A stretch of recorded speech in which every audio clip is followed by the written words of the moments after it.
Well, today started out normal enough, but typical for this place, things got pretty weird fast. So, like, I bumped into Jameson and I invited him back to my room, and we were, like, hanging out in my room just talking. And, one thing led to another. And as I do when I'm left to my own devices with a cute guy, we hooked up. But it was really cute, and, I mean, it was sweet.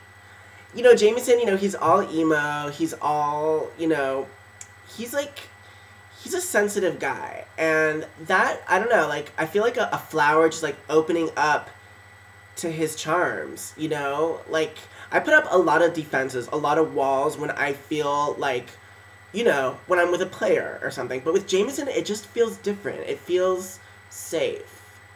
It feels right. And, not to push the metaphor, but he is a gardener.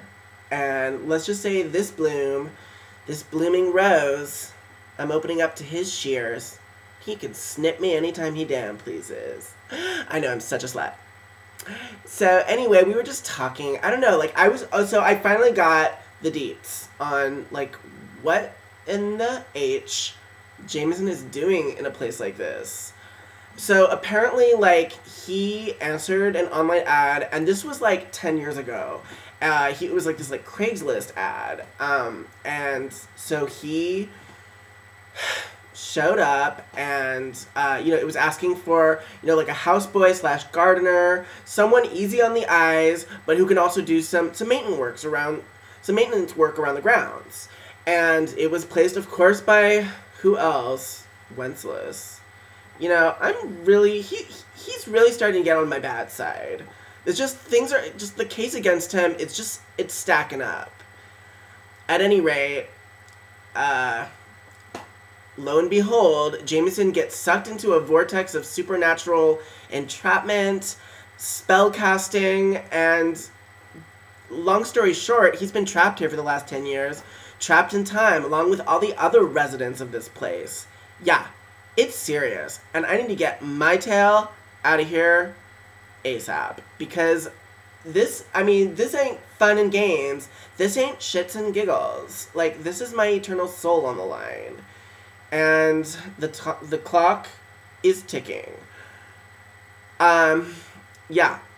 So, apparently, like, Jameson was telling me, like, he's just resigned to his fate. Like, there's no hope for once people have put out for Lord Ronson, and, no judgment, because, like I said, I'm, like, a little bit of a man whore myself, but Jameson did, like, upon arriving here and meeting Lord Ronson, he was swept into those glittering eyes of his, and he put out, and that was that. His soul belongs to the mansion.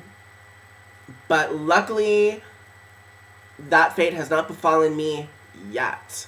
And Jameson told me to be on my guard and put up my best defenses, because once Lord Ronson started casting his spell, it's hard to escape. So we were hanging out and just talking. So then there's a knock on the door. And it's Jimmy, and he has this really stern look on his face, and he's just, like, glaring at me. And he's probably just resentful because he's a butler here, but he's also a captive. I guess he must have put out for Lord Ronson back in the day, and he resents any living mortal who might stand a chance of getting out of here intact. So, sorry about it, Jimmy, but there's still hope for me. So anyway, Jimmy tells me that the Lord is summoning me. He requests my presence in the study. And I'm in no rush to, first of all, leave Jameson's presence because he's a cute guy, but also, like, I want to, like, put myself in a dangerous situation with Lord Ronson. No thanks. But he is my host. This is awkward. Like, I'm still in his home. I guess, is it his house, his rules? I hope not, because I gotta get out of here, and I need to get out of here, like, yesterday. Do you know what I mean? So anyway, I'm, like, stalling, hemming and hawing, and trying to just get rid of Jimmy. I can't slam the door in his face because he's not going anywhere. So I have to, like, appease him. And so I tell him, you know what? Like, I'm a gentleman. Why doesn't Lord Ronson and I agree upon a time, like an appointment. You know, like if you're gonna have a date with somebody, you make an appointment. Like it's not that hard. So anyway, Jimmy told me that he would relay the message, and so he takes off momentarily.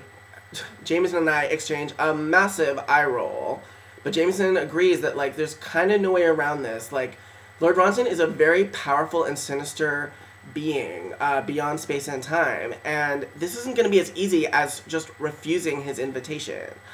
I'm going to need to be smart about this.